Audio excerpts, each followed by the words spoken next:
I learned that you do not stick a fork tine under your thumbnail. A what? A fork tine? What is a tine? It's what the things on the end of a fork are called. That's each one of the prongs on a fork is called a tine. I thought they were called fork prongs. No, they're called tines. It's the first time I've ever heard that, but okay. I learned something. You don't stick a fork tine under your thumbnail. Sublesson. Yeah. The space created by that fork tine going under a thumbnail, not a good resting place for vinegar. No. Were you just experimenting with self-mutilation this week, or what? No, not especially. It was a certain sequence of events that managed to unfold in a very, what should have been predictable manner, but, turned out to really, really turn me off. So, not doing that again. Either you tell the story or we need to move on. Because this is the slowest way anyone's ever explained how they injured themselves. Why would you do that? What was in your fingernail that you had to get out with a fork tine? There was nothing underneath my fingernail that needed to be gotten out with a fork tine. It was a haphazard crash course between my thumbnail and a delicately placed fork in my dishwasher. Oh. That at my efforts to avoid slicing myself on a knife, I managed to injure myself in an entirely different capacity whatsoever. And then, in an attempt to be making some variety of hot sauce later in the evening, I discovered that acid is something that you don't put underneath a newly separated thumbnail. You're like a shitty sitcom character. Just bumbling around, getting into, like, improbable shenanigans. You know, it's even worse than that. This is like Final Destination, where you were destined to have your finger cut by something, so you avoided the knife, but death wasn't through with you, so it gave you a fork tine. This is like the shittiest Final Destination movie ever. They're all the shittiest Final Destination movie. I know, but each one somehow manages to be shittier than the last. Doesn't that strike you as kind of artisanal? Where it's like they almost put pride in the lows that they managed to sink to? Where you're like, oh god, we've definitely found it. This is the lowest point in the ocean. Suddenly some guy's there with a shovel. He's like, not anymore, bitches. I saw the most recent Final Destination film in the theaters right when 3D was sort of making its comeback. I don't think there's been another one since.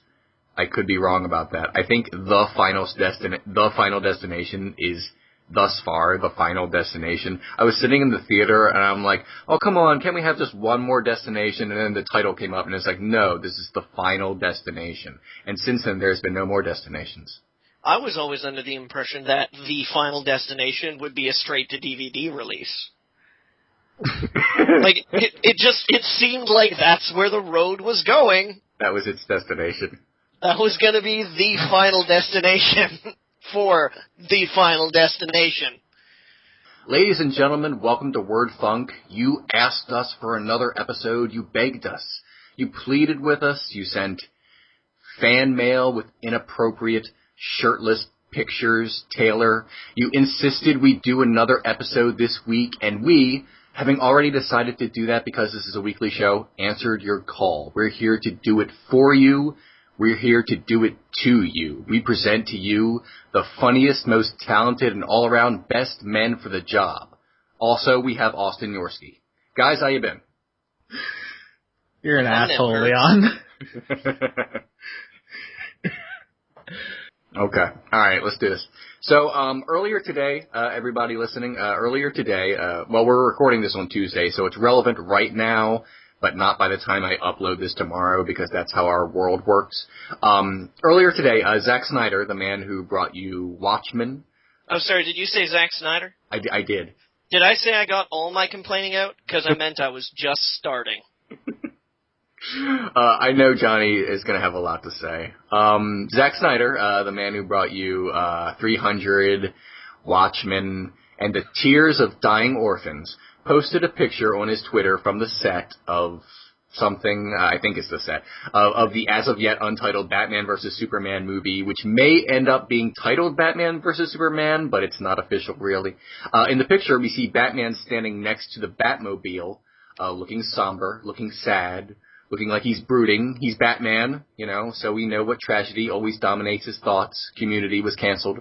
And if you, the audience, have not seen the picture, please go look at it now. Google it. Yahoo it if you live in 1998. It features the grayest Batman yet, featuring an outfit that looks strikingly like the one from The Dark Knight Returns. And also, more interesting to me anyway, it looks like Batman clearly just won Mr. Universe because he looks like he took all the steroids. All of them. So guys, first of all, what do you think of this first glimpse into Zack Snyder's cobwebby brain? And second of all, what do you think about this impending Batman and Superman movie? Whichever one of you talks first is the first one to talk. Okay. It's me. No, you go ahead, Austin. Truly. It's funny that you say steroids. I'm not going to shut up. It's funny that you say steroids, Leon, because when I saw it, my first thought was, why would he design the suit to have visible musculature? What strategic advantage does that give you as the Batman to have just, like, visible six-pack and, like, kind of, like, almost veins, like, a little bit? Like, have you seen this? It's like, why? It's creepy, isn't it? It's creepy, and I don't know. Here's the thing. When I look at this picture, I think Batman is super jacked, like to the point that he looks like he's two 80s action movie heroes combined. So, but I'm wondering is when I'm looking at it, I'm wondering if this was something Zack Snyder really wanted, like he says, Batman has to be butch and beefy and awesome, or was this Ben Affleck's idea? Because Ben Affleck, he played a superhero before, but Daredevil is known to be sort of like, he's muscular, but sort of Daredevil, He's live. Daredevil is live. He's lean and he's wispy, whereas Batman, can kind of go toe to toe with Bane. He's just a big, jacked dude, and maybe, some people were unhappy with the idea of Ben Affleck playing Batman. I'm sure like half the internet was. So maybe this was Ben Affleck's idea, or I don't know. I don't understand why Batman is suddenly like Mr. Olympia or something. It's because he's going to be on screen with Superman at the same time. Because Superman, they always jack Superman up for movies.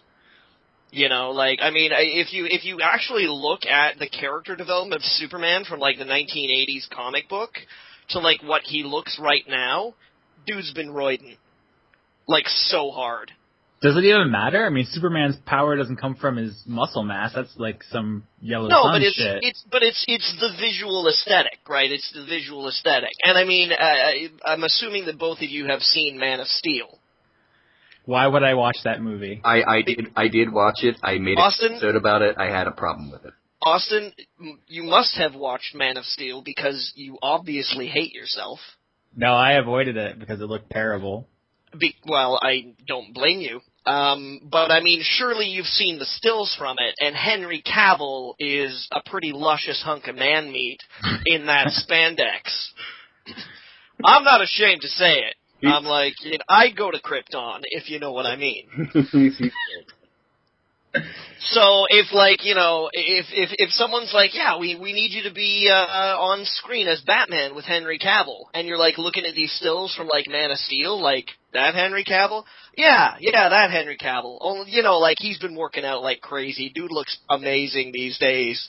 It's sort of like, maybe I should hit the gym.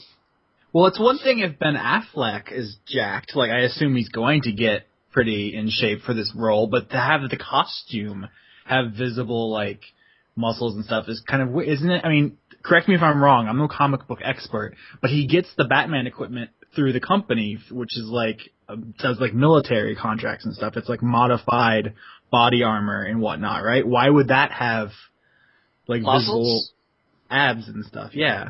Maybe he just bought the extra large size shirt and he filled it out. You know, it's like I think we've stumbled upon an interesting character question about Batman, guys.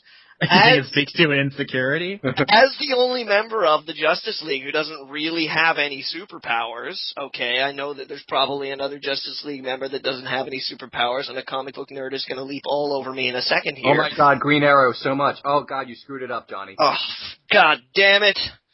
But I mean, yeah, maybe he's a little self-conscious. I mean, he doesn't really have a girlfriend who doesn't like him for, other reasons than the fact that he's like Batman or a billionaire. Dude must have some serious, like, his only friend in the whole wide world is an acrobat in, like, tighty whities dyed green with a yellow cape, and an old dude who just doesn't have anything better to do except spend his time. I mean, he gets paid to spend his time with this crazy fucking millionaire who goes out to fight crime at night. Maybe Batman just needs a hug. You completely recontextualize this picture, because now him looking sad next to the Batmobile with his creepy muscle suit is like, I feel for him genuinely. He's like, he's so sad. He's like, my life, none of it matters. I'm just sitting here with my stupid muscular suit, and I just don't have any friends. I miss my mom. She thought I was cool. Wow. So what are I mean, we've dissected the picture, I guess, but what are we actually thinking about this movie? I mean, is there any interest in this particular group in seeing this movie? Are we going to watch it out of obligation or what? I gotta be straight with you, Leon. I don't object to the design that much, to tell you the truth. All right. It kind of reminds me a little bit of the Dark Knight Returns, Frank Miller stuff. Yeah. And I have mixed feelings about Frank Miller's comics, but Dark Knight Returns was a pretty cool comic book. It was pretty revolutionary for its time. It flipped a lot of concepts about Batman on its ears. And I can understand that if you're trying to make a movie that's, a little more grounded in reality, as well as a movie that's obviously going to have to distinguish itself from the past 3 Batman movies, which are sort of universally beloved, with perhaps the exception of the third one, even though I still think it was an enjoyable movie. Yeah, you're going to have to change some stuff. So visually speaking, I'm kind of with you, Austin, on the sense that it's like, it's one thing to imagine a costume designer sculpting abs into a Batman suit. It's another image altogether to be like, imagine a military contractor, like Bruce Wayne looking over his shoulder, being like, no, make the abs more pronounced. Make it, okay, no, make it an 8-pack. Yeah. I don't want the 6. Make it 8. Yeah, that's pretty scary. I mean, no, it's pretty sexy. I mean scary. Yeah. That's gonna be hot. I mean, frightening. Really frightening. I want to see your Batman movie. Can you get it tighter? Yeah. Well, but the thing is, ever since it was announced that Zack Snyder was directing the next Batman movie, I've been joking about it on my Twitter feed pretty regularly. And I think first of all, what I decided is that instead of Ben Affleck as Batman, we're gonna have to get, there's a tendency to these days for like more legitimate actors to play the superheroes. So I want Daniel Day-Lewis to be Batman. I also want to completely dispense with the bat suit. I want to give like Daniel Day-Lewis crazy scraggly hair and a beard, and basically like just throw him in a onesie that he's painted. With cause I would love to see a movie about like a fucking crazy Daniel Day-Lewis just like screaming, frothing at the mouth at criminals. And I think we're gonna have to cast Steve Buscemi as Superman. No joke. But Daniel Day-Lewis never breaks character, so he would actually fight crime at night, like while they're not shooting. Which would be the most amazing thing about the movie. I would go to the set and like start stealing props and stuff in the hope that it would beat my ass. Just to get your ass beat by Daniel Day-Lewis. Since that casting choices, I've also decided that Shia LaBeouf is going to be playing Lobo. And Harry Dean Stanton is going to be cast as Doomsday. The script that I've been coming out with is more along the lines of Revenge of the Nerds. What are you even talking about at this point? Well, it's like, instead of Krypton blowing up, Clark's dad, or Kal-El's dad sends him to Earth to go to university, where he meets, a young Bruce Wayne whose parents have just died. He's got, all the money in the world, but he doesn't know how to make friends because he was homeschooled. And so, these two lovable losers join up together, and they form, a fraternity, that everybody thinks is, horrible at first, especially Dean Lex Luthor. Is this still directed by Zack Snyder? Yeah, sure. If he'd take the script, I'd love to see it. It should be clarified for the audience that your hatred of Zack Snyder is legendary on the BT podcast to the point where we derailed an entire episode talking about 300. I will defend my right for anybody to like his work as much as they want. If you're like, I like Zack Snyder, that's fine. I got nothing bad to say about you. I'm not like, oh my god, how could you like Zack Snyder? You're worse than people that drown kittens. But, we still have to be able to actually have critical discussions of his work. And after those critical discussions, you may realize that none of the movies he has ever made has been any good whatsoever. So I can't say that my hopes are, terribly high, except for the fact that, they've got a good team behind him. David Goyer is writing the script for Superman versus Batman.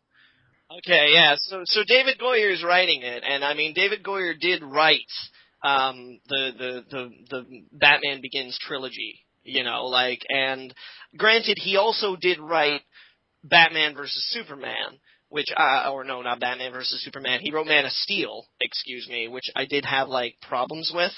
But I can't just say that because David S. Goyer wrote Kickboxer 2 that I'm like, oh, it's gonna be terrible. Oh my god, he wrote Crow, the City of Angels? Oh, it's gonna be terrible. He also wrote Ghost Rider. Spirit of Vengeance. Yeah. Blade Trinity. I'm just looking at this list and laughing. I realize that. Some of them are like, oh, that was pretty passable. Oh my god, that's awful. Oh, hey, that wasn't too, oh my god. So I can't call it. I can't just be like, oh my god, it's gonna be bleh. But, I can basically, I'm probably not gonna enjoy it. He also wrote Call of Duty Black Ops and Black Ops 2. You liked Black Ops though, didn't you? I do like Black Ops of the Call of Duty games. Yeah. So. I like it that you're like, hey, within the Call of Duty. Yeah. Ooh, he wrote Jumper. Oh. Oh my. I just want to say real quick, I'm no comic book expert, but I find it difficult to get excited about anything DC is doing these days. I hated Dark Knight Rises. Man of Steel looks so bad that I just skipped it. I think Green Lantern I skipped.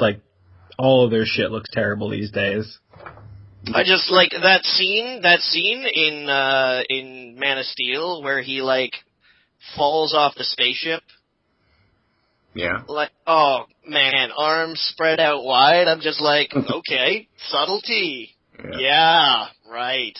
You know what would throw this over the top? If he had a conversation with a priest in a church oh, there it is. He's Jesus. Oh, is he? That's great. Oh, well, here's what I'll say about Zack Snyder, and Johnny and I are not going to have this long conversation. Johnny and I sort of disagree about Watchmen. I think that for the most part he maybe followed it too closely, but I think that's the closest thing Zack Snyder's come to a good movie. I would agree. The rest of his work I'm not a fan of at all, even a little bit. I'll give some respect to Watchmen. He clearly respected the source material as much as he could without basically... No! Oh, God! Oh, God! Can't hold it in! No, just forget it. Forget I said that. God damn it, Johnny. We're not going to talk about Watchmen for the 5th time. I just mentioned it as his best film, and I'm just going to leave it there. God, just... No. Yo, the first half of the Dawn of the Dead remake is awesome, yo. Actually, yeah, you're right about that. You're right about and 300 ain't bad. No! Oh my God! Have any of us seen that movie? Oh! Have any of us seen that movie he made about owls? No, I keep hearing about it, but I haven't seen the owl movie. I was going to say something. Like Guardians of Owl something. I'm not... Look, I was going to say something, and Guardians of the whole mouse carcasses that come out in poop. Oh my God. Owl pellets, they're called. Owl pellets. He clearly has a style. Yeah. He has a vision for his works, and I admit that when he basically came up with the basic concept for Man of Steel, he didn't write it because he's not a screenplay. He doesn't write screenplays. Except for one. So much. Well, okay. He doesn't normally. He's not a big writer. He's a director. He did come up with the concept of Man of Steel, and I think even after writing that script, you could still accuse him of not being a writer. Just so we're clear. Okay, but what I'm trying to say is, I respect that he had a good idea. I like the idea of Zack Snyder sitting down and saying, "What if I made just everyone motorcycles?" I like the idea of Zack Snyder sitting down and saying, what if I made a movie about how difficult it would be to be the most important person in the world? And that sounds like a really good idea for a movie. It just happened to suck. So there are bits and pieces of Zack Snyder's life and works that I would say, I bet if I met this guy, I would respect his ideas. I just don't respect his execution. Am I going to see Batman vs. Superman or whatever it's going to be? Almost certainly, because Batman's in it. And because I make a show on the internet about movies, and I usually end up watching a lot of the big movies of the year just so I can stay, knowledgeable about these kinds of things. So I'm going to watch it. I might like it, but there's just a track record thing with Snyder where, for the most part, I don't like his films. So, it's like a bad roll of the dice, is what I'm trying to say. Yep. You might win, but the dice are loaded. Yeah, it's just, the odds aren't good. So, yeah, the faster we move on from this subject, the more civilized I feel like I can become. Austin, you go right ahead with our next topic.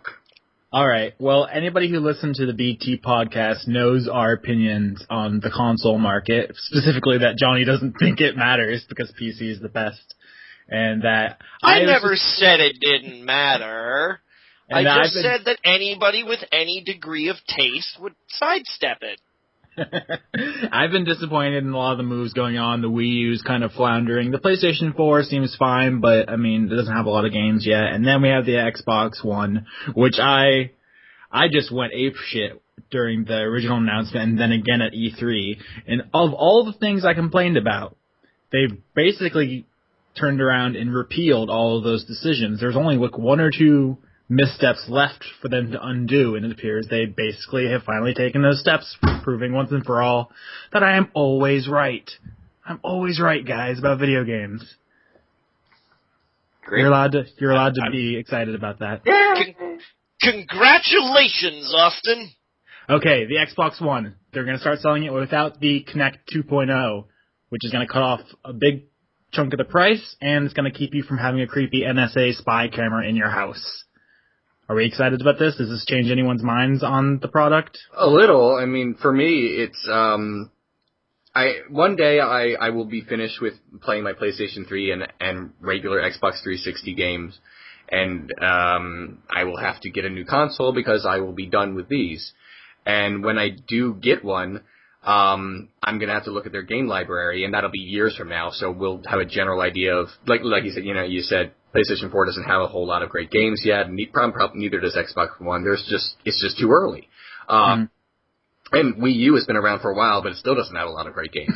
So I don't even know what to say about that. But the point is, in the future, when I'm making this decision, part of it will be the games library, and frankly, part of it will be price, and the other part will be whether or not there's going to be a camera in my home spying on me, sending information about me to, like, I don't know, companies to use what I'm interested in as marketing, or whatever it is that they're recording us for. I don't even know. It sounds scary, and the idea that this is no longer an issue makes me a little more at ease. So great, and now I can make the decision based on games and price, like normal people. They've removed the barriers. It's not that it's now the most enticing choice. It's just now a choice for a lot of people. Exactly. Yeah. So, yeah, before, I mean, there's been those documents and stuff that Microsoft is selling your metadata to advertising companies. I mean, I joke and I exaggerate about the camera, like, watching you sleep and stuff, but it certainly wasn't helping a lot of people. And then just the price thing, if they can compete competitively with the PlayStation 4, just at the checkout counter, that helps a lot. And that's why I sell my metadata direct. You just call up all of the services and you're like, hey, you guys want my browsing history? Hey, if you guys want to know anything about me and you have a couple of bucks floating around, let me know. Pretty much. But also, they also repealed another thing, which was that before you had to have an Xbox Live subscription to watch, like, Netflix or Hulu, the things you also have to be subscribed to. So basically, they made you pay twice for Netflix. Now they're going to repeal that restriction. Because who has, like, you know, a device in their home somewhere that gets unfettered access to something like Hulu or Netflix where they don't have to pay any kind of subscription fee except for internet access? Could either of you guys help me out with this one? It's on the tip of my tongue. It could be phone, computer, PlayStation 3, Wii U. Are you sure? Tablet. I mean, yeah. at this point, a lot of fucking toilets have internet access. I'm sure you figure out how to get Netflix on those fuckers. I'm pretty sure my toilet paper has internet access. Someday. There's a dystopian idea. I'm sorry. I just started thinking about what's... Never mind, forget it. I want to hear that, but I know you're not going to say it. No, just forget I said anything about butts and internet. And Damn it, Leon. You used to be way more fun when you wanted to talk about butts. I can't. I'll just say one thing here real quick, and I'll just send it back to you. I am so glad that the Xbox One has no ability to spy on me anymore. I don't want anyone seeing my browser history. Not because I'm embarrassed, but for liability reasons. I'm afraid that seeing it will melt their faces like the Ark from Indiana Jones. Oh, Leon. I'll leave this one alone now. I've seen a lot of people who are calling Microsoft out as kind of like backpedaling and making fun of them for doing that. Aren't you guys? I mean, I feel like we've talked about this before when they got the always online requirement check-in thing, but aren't you glad they did this? Yeah, I mean, being called like a backpedaler in this thing, that's a problem you want to have, because it's kind of a compliment. If you said, "Oh, you're backpedaling from something that was horrible. You're not doing that horrible thing again." Well, good. I mean, you shouldn't have done it in the first place, and we're not going to forget it. But at least you tried to rectify that, either for matters of reason and intelligence, or just because it's good, marketing sense. I don't care why they're doing it. I'm just glad that they're doing it. I'm of two minds, to be honest with you. On the one hand, I think it's ridiculous that they packaged the Kinect with the Xbox One in the first place, that they forced people to pay the extra $100 for a piece of hardware that, like, anybody in their right mind wouldn't want. But then at the same time, I kind of feel like Microsoft has, like, to describe myself as a futurist, I think is a little grandiose. You mean that Italian fascist art movement from the 20s and 30s? No, I mean... Because that's already a thing. It's the way Tony Stark describes himself in the comics. Yes, yeah. But to, like, I would say that I'm interested in new tech. Like, one of the most exciting things for me right now is, the Oculus Rift, the whole VR movement that's going on right now. I still don't have one because I'm waiting until they have the consumer version out because I want the version that they want to sell to people. Johnny, as opposed to, yeah. Johnny, the Oculus works. I know, and this is the thing. This is the thing about it that really bugs me, is that it was like, what I'm really disappointed in is not that they decided to lump the Kinect in with the Xbox One, but that they completely and utterly failed to make anybody actually want one. If they had justified the decision to make it mandatory, because you remember at the beginning they said it needs the Kinect, it needs to be always online, and the Kinect or the Xbox One won't work. Remember that? Yeah. It was integral to the experience, and now, of course, all of that essential shit has been ripped out.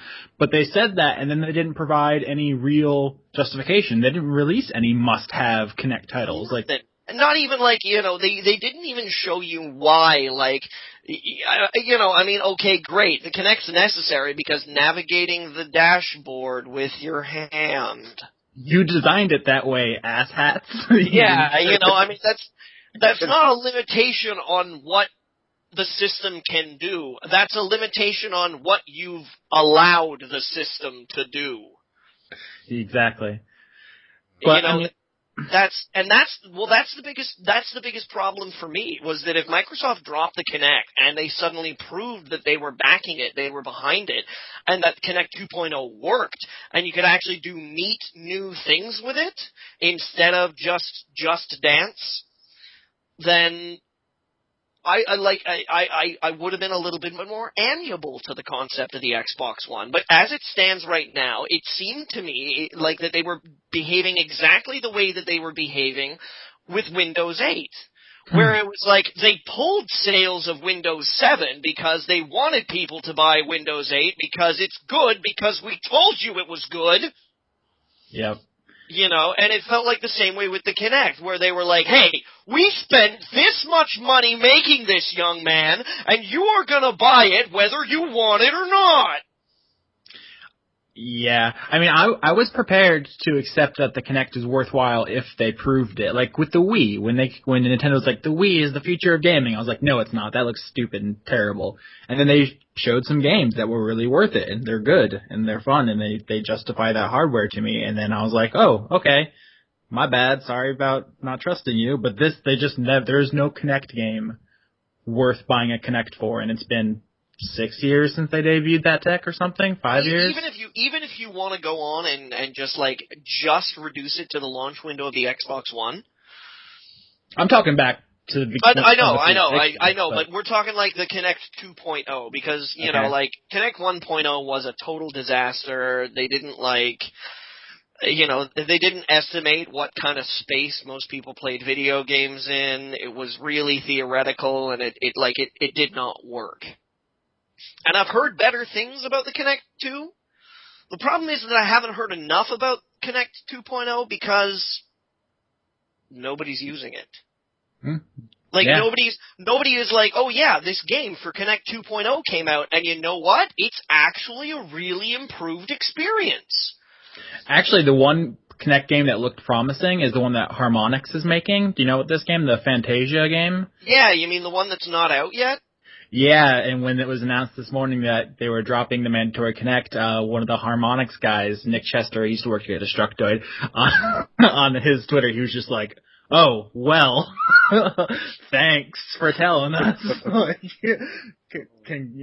We were the only ones who were even trying to do anything with this, and now you just cut our install base. But, I mean, he was very diplomatic about it. I just found it was funny, because apparently they didn't even notify any of the people they've partnered with to make Kinect games. So, whatever. So I can't believe that it's been, when did the Xbox One launch to markets in November? Is that right? Yeah.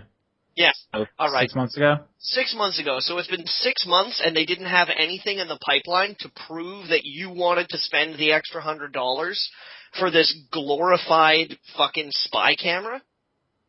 Well, no matter what they said about it, the thing is, when they said the next Xbox is going to have the next Kinect, in my head it was like, you didn't even prove that the first Kinect was good for anything except dance games. You came out with a few other games for it, and none of them rated very well. So now you're going to make the next Kinect when the first one never even proved itself. That's like saying, it's like if Nintendo, after the GameCube, which was like the third place console of that generation, if Nintendo said, we're making the GameCube 2, it's going to be just like the GameCube, only pink this time.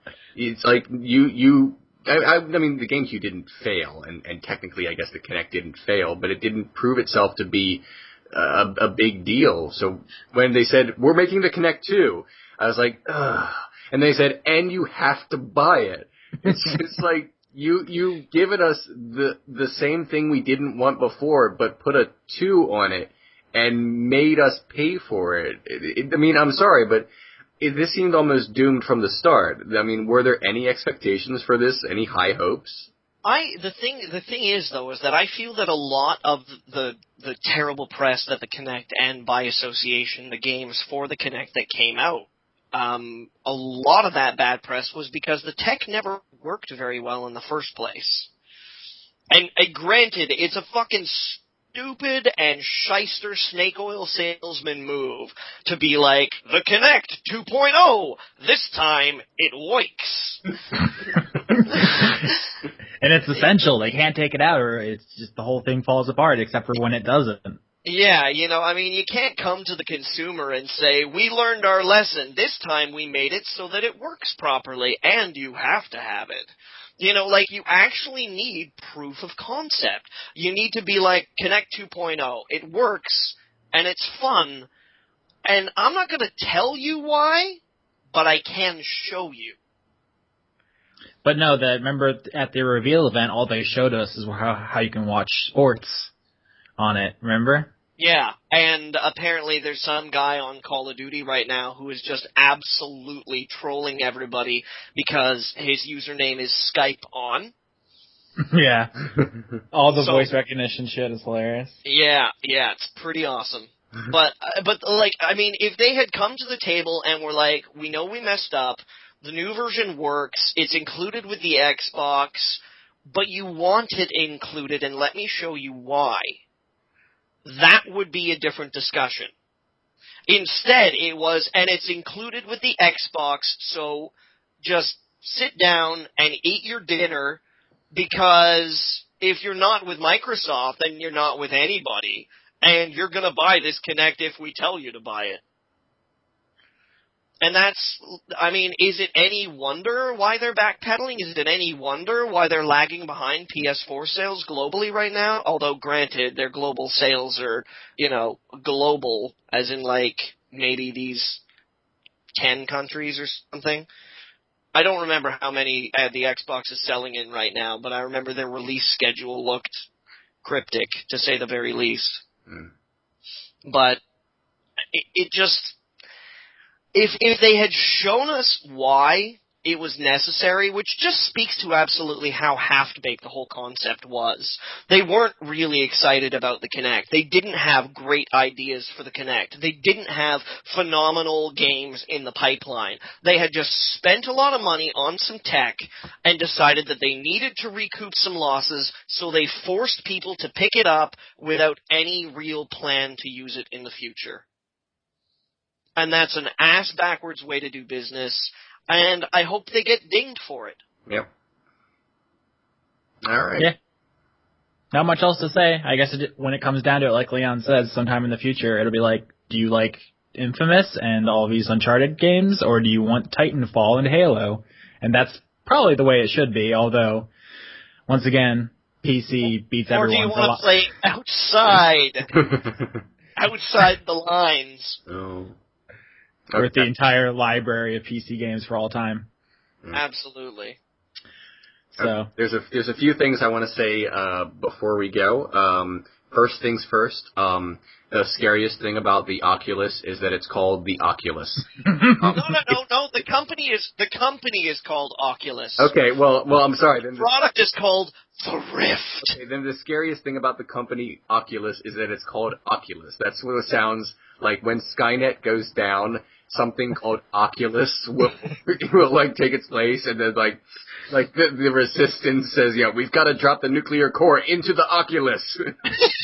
That's the scary thing. And the second thing I wanted to say real quick, is that we're supposed to talk about Stephen King every episode, and I just want to say that the adaptation to Dreamcatcher was really terrible, and it could just eat me. And the third thing I want to say... It's sad, too, because Damian Lewis is such a good actor. I just remember, like, Morgan Freeman just using a chain gun in a helicopter to fucking murder people. Oh, Morgan Freeman. You shoot people and you talk about penguins, and that's what you do. And the third thing I want to say right before we go... I'll allow us a few minutes for this, because I really do want to talk about it. The Pope loves aliens. The Pope loves space aliens. What we've learned in the past few days, ladies and gentlemen, is that Pope Francis, who, although still a pope, is like the hippest pope so far. He's so fucking hip. I expect to see him with a trucker cap one of these days or something. The Pope recently was asked a question by someone, and I'm not going to read it verbatim, but I'll just put it into my own vernacular. Someone said, "Hey, Pope, what if there are aliens from other planets and they come to Earth and they settle here and they want to be Catholic? What would you do?" And the Pope was like, "For real, I'd baptize them because, you know, everyone wants to experience the love of God, and I don't think God wants to exclude people. I mean, that's not his bag, man." So that's exactly how he put it. No, he said it in a far more eloquent way. But that's basically what he said. So what we've learned recently, ladies and gentlemen, is this: the aliens are coming. And they're going to be Roman Catholic. And Pope Francis said they don't discriminate. They don't discriminate if you have green skin. And I think that's great. The new pope is, at least comparatively, the most tolerant pope that we've had in recent centuries. He's pretty gangster. Yeah. I myself am a very secular person, and he says, even despite this, I can still go to Catholic heaven, which is, I guess, regular heaven, but the one envisioned by Catholics. So that's neat. He also seems to be the most down with gay people yet. I don't know his exact political opinions, but he seems comparatively cool-ish-er. And also hypothetical extraterrestrials. Even issues that we're not dealing with now, and things we don't even have to think about being tolerant about for perhaps millennia. The Pope is getting in on it on the ground floor and saying that when the aliens come, we have to be nice to them and also accept them into our religions should they want in. So, neat. First of all, the new Pope is the most Christian Pope we've had in a long time. He's a super, like, actual about the New Testament kind of guy, and the fact that he is about, like, poverty issues and forgiveness and stuff. Like, yeah, he hasn't and burning down the banks, yeah! He isn't quite pro-gay yet, but it's a good step. Destroy the temples! Let's do it! In that direction. I do want to say on the alien thing though, because Leon, do you know there are aliens in the Bible? I read the Bible once when I was young, and then once again in my adulthood. Although not Christian, I am curious about such things. But I must have missed that part. Are there aliens in the Bible? You're not talking about the Nephilim, are you? The Nephilim no. coming down to Earth from planet Nibiru, who is going to arrive I don't know, at some point in time, I don't know when the new date is, right above the CERN reactor, which is going to cause a huge hole in the atmosphere, destroying layers of the Van Allen belt, and then the Nephilim are going to descend down and engage in, I'm sorry, I just like... No, the Nephilim are the children of angels, and they're often thought of as giants. I thought they were children of angels and demons, and I thought it was like a weird half-breed, cross-breed. No, it was in Genesis when the angels come down and they lay with human women, and I'll read it to you later, Johnny. Sexy? That sounds pretty sexy.